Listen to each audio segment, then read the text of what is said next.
नमस्कार दोस्तों आज इस वीडियो में बात करेंगे पेरियार ईवी रामास्वामी के बारे में। इनका पूरा नाम ईरोड वेंकट नायकर रामास्वामी है और इनका जन्म 17 सितंबर 1879 ईस्वी को ईरोड जिले के तमिलनाडु राज्य में हुआ था। तमिलनाडु राज्य उस समय मद्रास प्रेसिडेंसी में आता था, जिस पर ब्रिटिश भारत का कब्जा था। लोग इन्हें बचपन से वैकम विरारी के नाम से भी जानते थे और इन्हें पेरियार की उपाधि दी गई थी। पेरियार मतलब होता है तमिल भाषा में बहुत ही सम्मानित व्यक्ति। दोस्तों, पेरियार जी सिर्फ 5वीं तक पढ़े लिखे थे। इन्होंने अपनी प्राथमिक शिक्षा अपने प्राथमिक स्थानीय विद्यालय से की। अपनी शिक्षा के 5 वर्ष बाद इन्हें अपने पिताजी के व्यापार से जुड़ना पड़ा। किन्हीं कारणों से इन्हें पिताजी के अपने व्यापार से जुड़ना पड़ा और आपको यह जानकर आश्चर्य होगा कि पेरियार जी बचपन से ही हिंदू धर्म में कई बातें जैसे बाल विवाह, विधवा विवाह, जाति प्रथा, दलित शोषितों के विरुद्ध होने वाले अत्याचारों के खिलाफ आवाज़ उठाते रहते थे। इन्हीं सभी को कारणों से इनके माता पिता बहुत ही परेशान हुआ करते थे कि इनका आगे चलकर क्या होगा, जिससे इनकी मात्र 11 वर्ष की उम्र में इनकी शादी एक नगम्मल नाम की स्त्री से कर दी गई, जिसकी उम्र मात्र 13 वर्ष थी। शादी के बाद इन्होंने अपनी पत्नी को भी अपने विचारों से समझा लिया।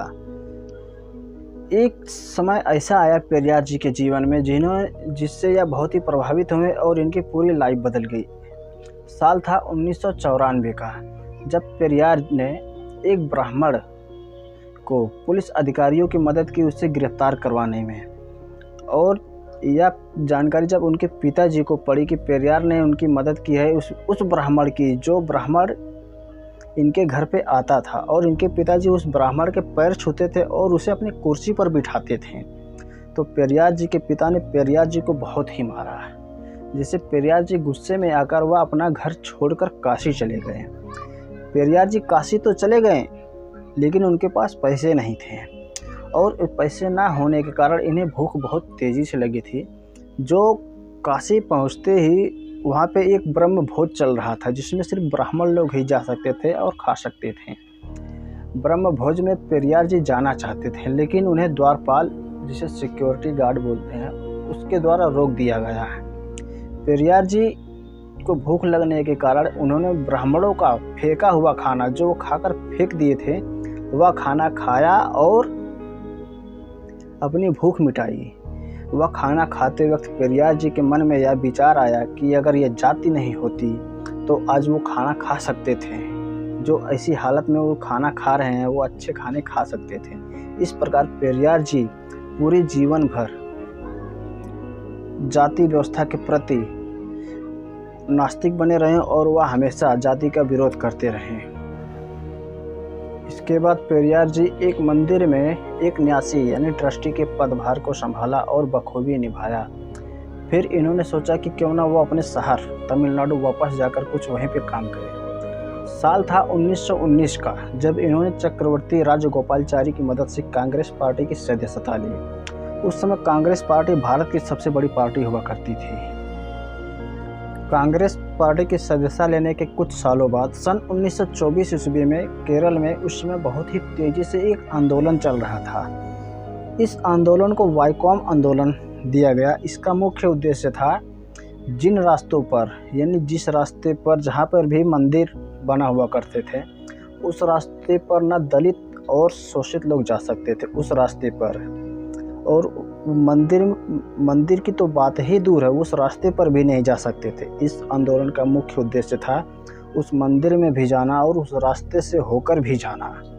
पेरियार जी इस आंदोलन को बखूबी निभाए और इस आंदोलन में पेरियार जी की पत्नी और इनको दोस्तों ने भी साथ दिया।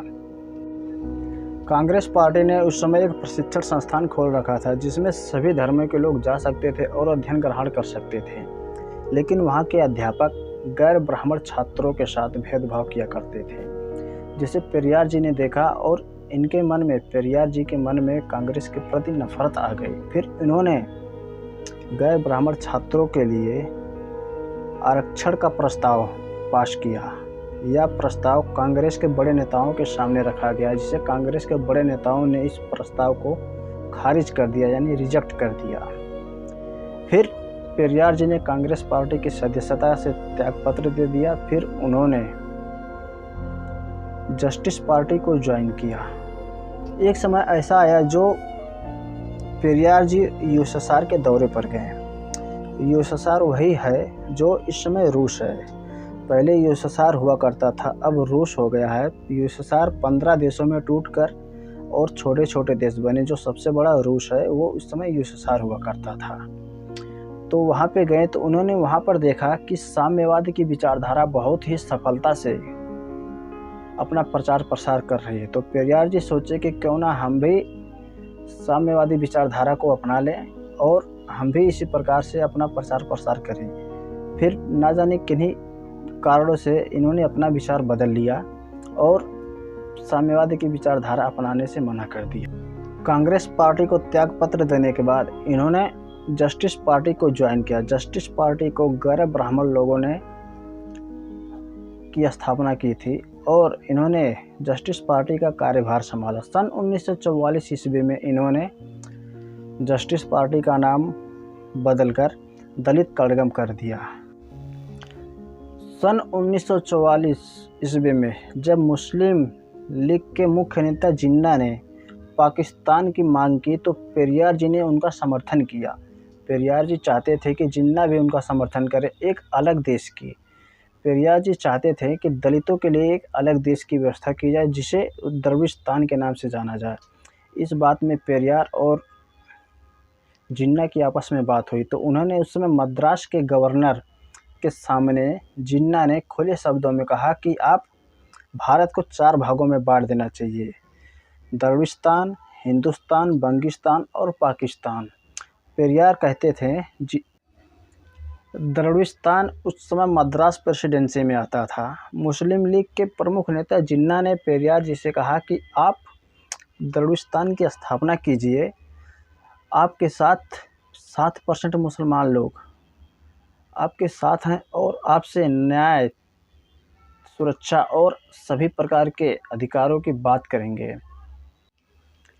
देश की आज़ादी 1947 के बाद पेरियार जी ने 1948 में अपने उम्र से लगभग 20 वर्ष कम उम्र की महिला से शादी कर ली।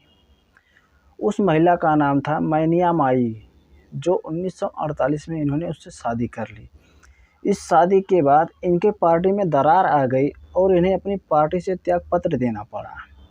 इन्होंने जब अपनी पार्टी से त्यागपत्र दिया तो इन्होंने एक और पार्टी की स्थापना की जिसका नाम डीएमके है, डीएमके पार्टी, जिसे आप दलित मुनेत्र कड़गम के नाम से जानते हैं।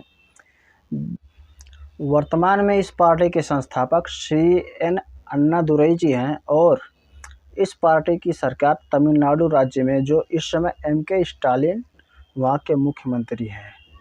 दोस्तों, वीडियो अच्छा लगा हो तो प्लीज़ चैनल को लाइक शेयर सब्सक्राइब जरूर करें। मिलते हैं अगली